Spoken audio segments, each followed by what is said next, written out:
Hi, I'm Norah O'Donnell, and this is Person to Person. Our guest today is CBS Health CEO, Karen Lynch. The healthcare system needs a lot of work, and we're working every day to make it better. Karen Lynch is the most powerful female CEO in the U.S. As the head of CBS Health, she influences the lives of 100 million Americans every day. Her personal story is one of triumph through tragedy. The Massachusetts native was orphaned at 12 years old when her mother died by suicide. Her aunt took her and her 3 siblings in. But when Lynch was in her early 20s, her Aunt Millie died after a battle with lung cancer, breast cancer, and emphysema. Those events shaped Lynch's life and fueled her passion for health, both physical and mental. Lynch took over CBS during the pandemic, and she increased telehealth visits from 9,000 to 20 million, worked to lower prescription prices for patients, and recently acquired 2 companies that she hopes will make doctors and care more available to vulnerable communities. With decades of leadership experience, Lynch is out with a new book, Taking Up Space. It's a guide to making business more personal, to drive results and lead with empathy. To learn more about her inspiration and her ambitions, we sat down with Karen Lynch at a CVS store for an intimate person-to-person conversation.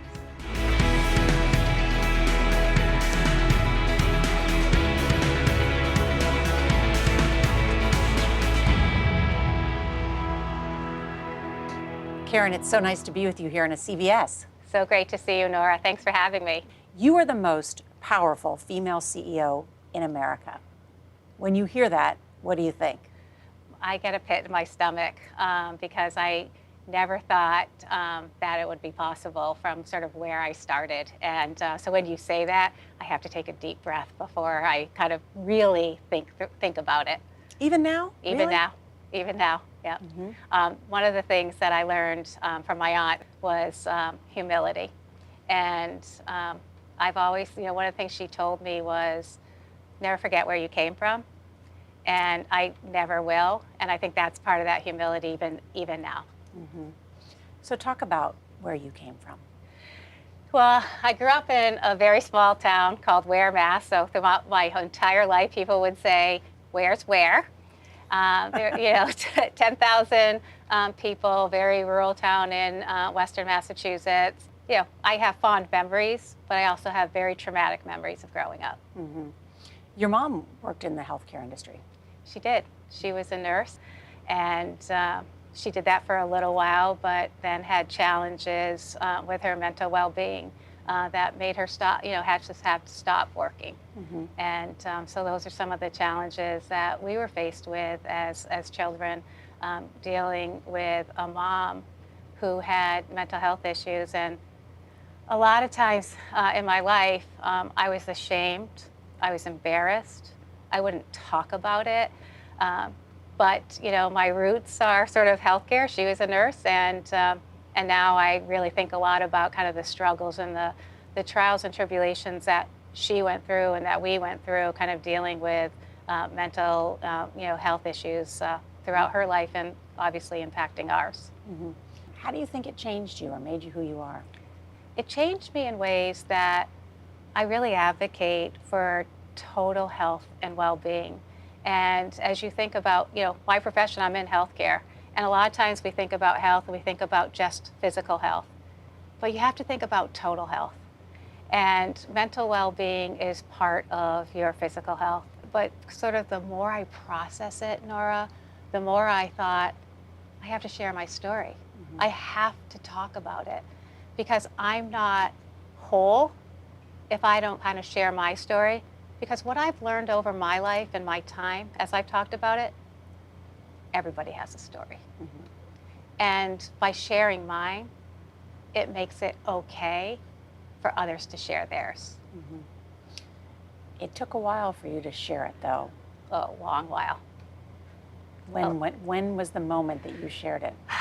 I shared it at an all-employee town hall meeting. And it was sort of on the whim. But as I sort of stood on stage and I thought about the mission and what we were trying to accomplish as a company to really improve the life and health of Americans and think about that holistic care.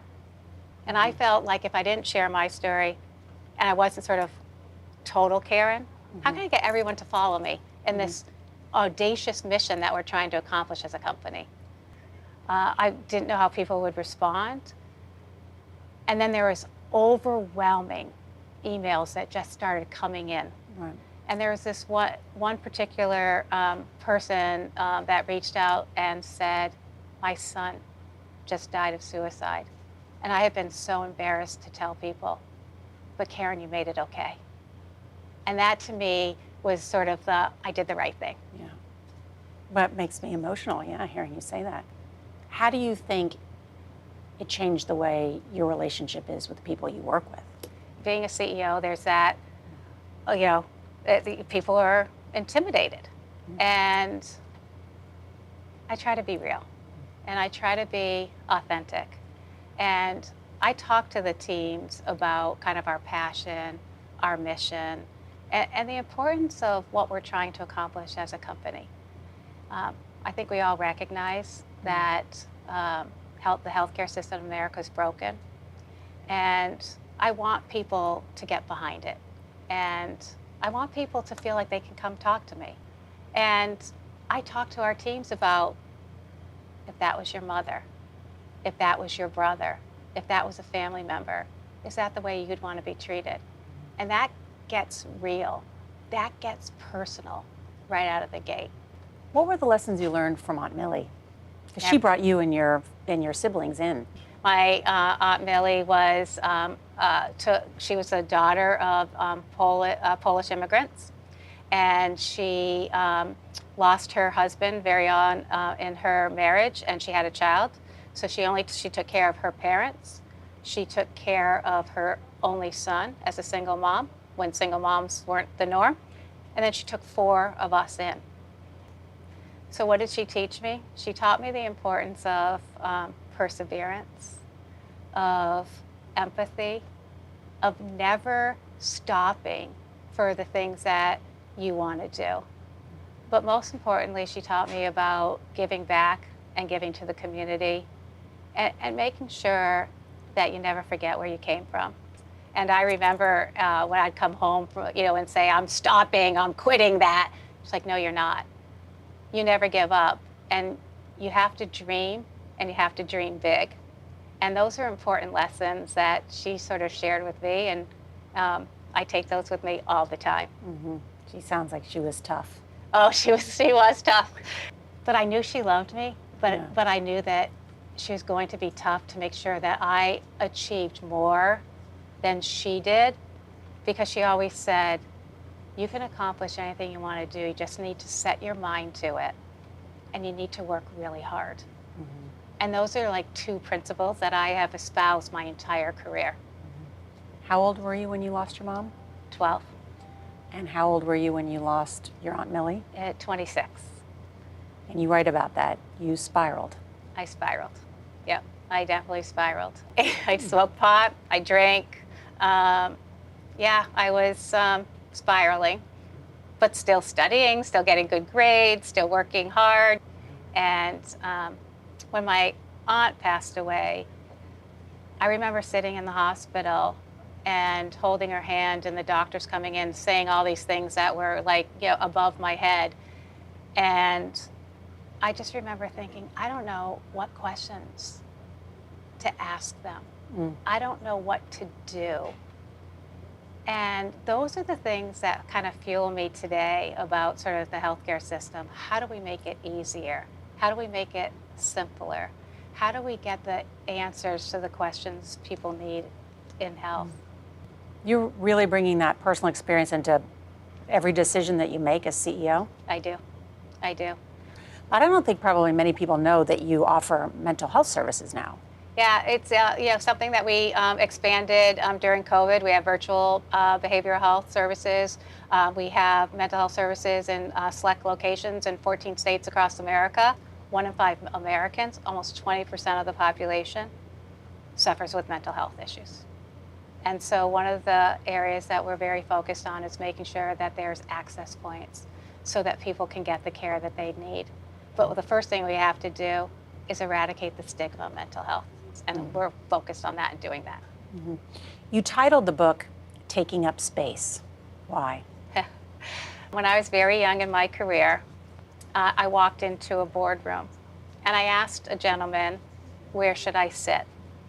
And he looked at me straight in the eye and said, you should sit in the back of the room because women just take up space in the boardroom. And I didn't know any better. So what did I do? I sat in the back of the room.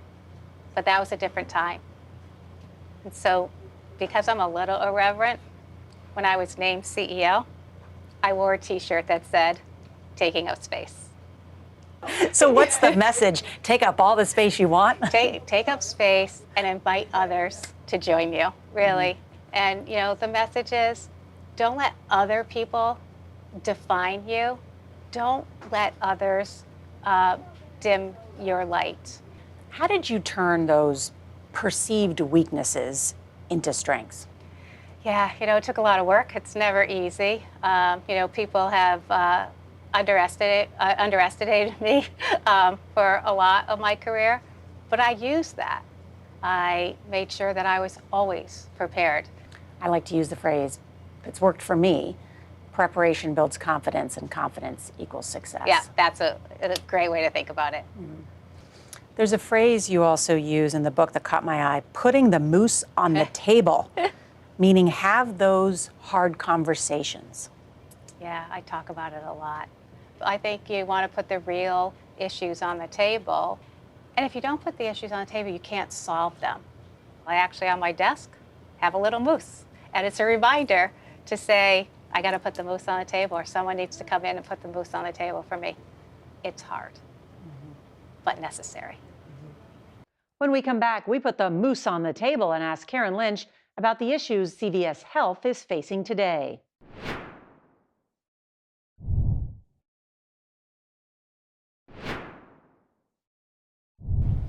What's the moose on the table right now for CVS Health? Well, the moose on the table now is we got to change healthcare. Healthcare's complicated in this country. And, you know, we're on a path to improve the affordability, to improve quality, and lower cost. We've made meaningful progress. We need to make more progress. But how do you do that? I mean, and many people may not know, CVS Health also is, Aetna is part of CVS Health. Transparency is one of the most obvious problems. There's no other industry, arguably, in America where you would go in and agree to services or things and have no idea what it costs. What happens with healthcare today, it's all about volume versus measuring patient outcomes. And one of the things that we have to move the healthcare system to is measuring outcomes. And that's what we're trying to do.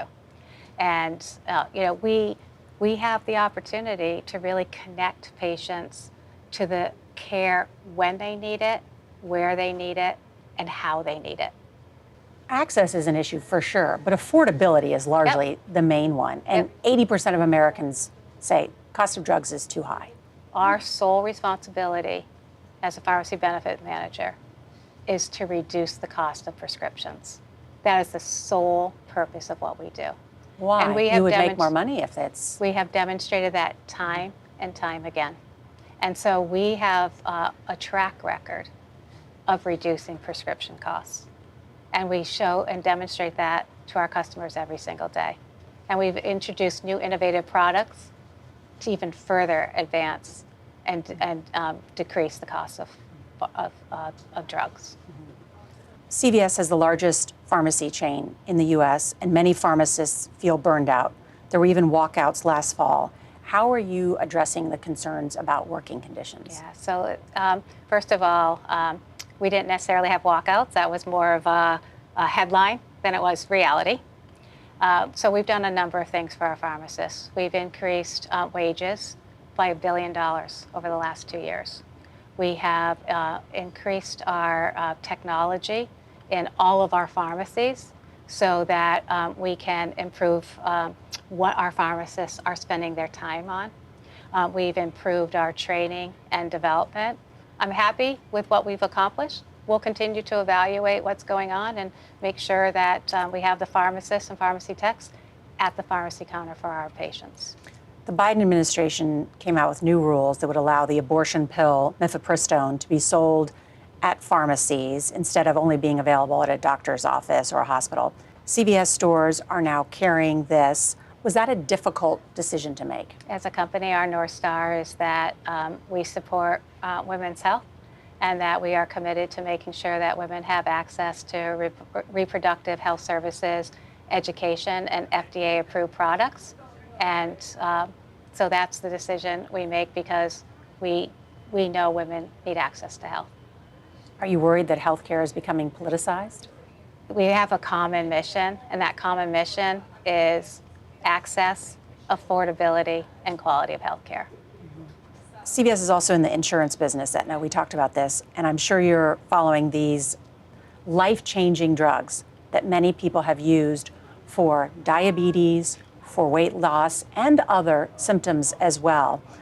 Most people have to jump through hoops to get those drugs. How is CVS handling that? Yeah, so obesity is a problem in America today, and there are drugs, the GLP-1s that you mentioned.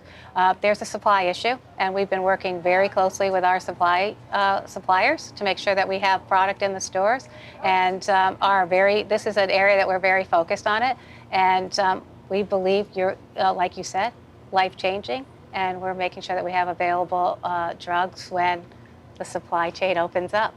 And just generally speaking, have you seen an increase in drug shortages on critical medications? We've been experiencing drug shortages in certain drugs. Like during the flu season, we saw a drug shortage on amoxicillin for children. That has dissipated. We've seen shortages for behavioral health because now people are prescribing more. Like for ADHD medications? For ADHD, and we've been working through those supply chain issues. So, the manufacturers are the ones that supply the drugs, and we're working very closely with them to make sure that we have adequate supply to support the patient's needs. Coming up, Karen Lynch tells us what CVS Health is doing to protect your information.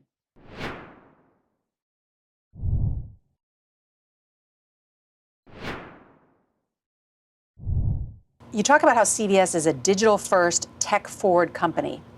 How prepared is CVS Health, including Aetna, for a cyber attack? Yeah, it's a great question given the challenges that the industry is having right now. And what United has gone through. We invest a lot of money to make sure that we are protecting our data, our technology, and our systems. And we do exactly what we can. It's hard. You saw what United just went through. However, we're doing the best we can to prepare for any potential cyber attacks. So when you saw what happened to United, what did you do? A few things. We looked at all of our systems again. I brought the cyber team together, the head of technology team together, to say where are our vulnerabilities and what do we need to do to shore things up. And the whole teams are looking at that as we speak. We're making adjustments as we need, and we're doing what we think is in the best interest of the company to address a potential cyber attack. CVS recently acquired Oak Street Health. How does that change things? Yeah, so Oak Street Health is a primary care company that serves older Americans. And one of the things that we do is we have clinics across the U.S. that gives seniors access to primary care. We look at it holistically. We help them navigate to make sure that they're coming to the pharmacy to get their prescriptions. We go into the home, and we work with them in the home through our Signify Health. We refer back to primary care. So we're really trying to look at that holistic person and provide the benefits through primary care, through the home, and through digital access. Why? Because we want patients to pay attention to their care. We want them to engage in their care, and we want them to think about their care holistically. I read that you read every letter that's written to you. I do. It takes a lot of time. but it gives me a pulse on what's going on in our company. Often I respond. As a matter of fact, I talk about it in my book about a gentleman, this was during the pandemic, and he was having trouble. He was an elderly patient, and he was having trouble getting scheduled for his vaccine. I called him. And his wife answered the phone, and I said, hi, this is Karen Lynch, CEO of CVS Healthcare. She's like, there's a woman on the phone for you. But he was shocked. But it goes back to my principle of if that was your family member, how would you want to be treated? It's Women's History Month. What's your message to women and girls? Dream big, and don't let your past define your future. Forge ahead. Why do you say that? Because I think sometimes people will have barriers or have setbacks, and they'll stop. And I don't want people to stop. I want young women and girls to go for it, to do whatever they think they can, and to always dream big, and never let someone tell you that you can't, because you can. And how do you do that? You break through the barriers, you use your voice, you ask for help when you need it, and you don't let someone define you. You define who you want to be. How many times in your career do you feel like someone tried to define you? Many. Many. But you know what? It's called perseverance, and never forgetting that Millie told me that I could do anything I wanted to do. Karen, thank you. Thank you. Thank you. Yeah, it's a great conversation. Thank you.